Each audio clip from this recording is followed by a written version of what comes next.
ಭಾರತದ ಹೃದಯ ಭಾಗದಲ್ಲಿ ಸತ್ಯಪ್ರಭಾ ರಾಜ್ಯ ಎನ್ನುವ ಸುಂದರ ರಾಜ್ಯವಿತ್ತು.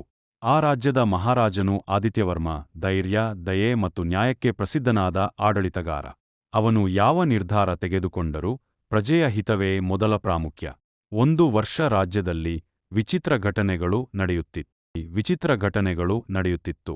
ಕಾಡಿನ ಅಂಚಿನಲ್ಲಿರುವ ಗ್ರಾಮಸ್ಥರು ರಾತ್ರಿ ಸಮಯದಲ್ಲಿ ಅಪ್ರತೀಕ್ಷಿತ ಬೆಳಕುಗಳು, ಅಸಾಮಾನ್ಯ ಶಬ್ದಗಳು ಮತ್ತು ಯಾರೋ ತಮ್ಮನ್ನು ಕಣ್ತುಂಬಿಕೊಳ್ಳುತ್ತಿರುವ ಭಾವನೆಗೆ ಹೆದರಿದ್ದರು. ಜನರು ಇದನ್ನು ಕಾಡಿನ ಆತ್ಮ ಎಂದು ಕರೆಯತೊಡಗಿದರು. ಇದನ್ನು ಕೇಳಿದ ಮಹಾರಾಜ ಆದಿತ್ಯವರ್ಮ ಅವನೇ ಗ್ರಾಮಕ್ಕೆ ಭೇಟಿ ನೀಡಲು ನಿರ್ಧರಿಸಿದರು. ಜನರ ಭಯ ನನ್ನ ಭಯ ಎಂದು ಅವರು ಹೇಳಿದರು. ಮುಂದಿನ ರಾತ್ರಿ ಅವರು ಯೋಧರ ಜೊತೆಗೆ ಕಾಡಿನೊಳಗೆ ಪ್ರವೇಶಿಸಿದರು.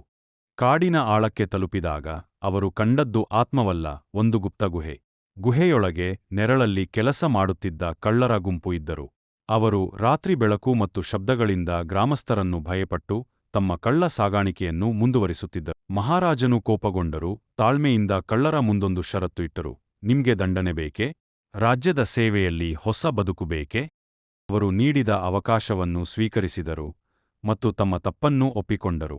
ಮಹಾರಾಜನು ಅವರಿಗೆ ಕೆಲಸ, ಮನೆ ಮತ್ತು ಹೊಸ ಜೀವನ ನೀಡಿದರು. ಆ ದಿನದಿಂದ ಸತ್ಯಪ್ರಭಾ ರಾಜ್ಯದಲ್ಲಿ ಮತ್ತೆ ಶಾಂತಿ ನೆಲೆಸಿತು.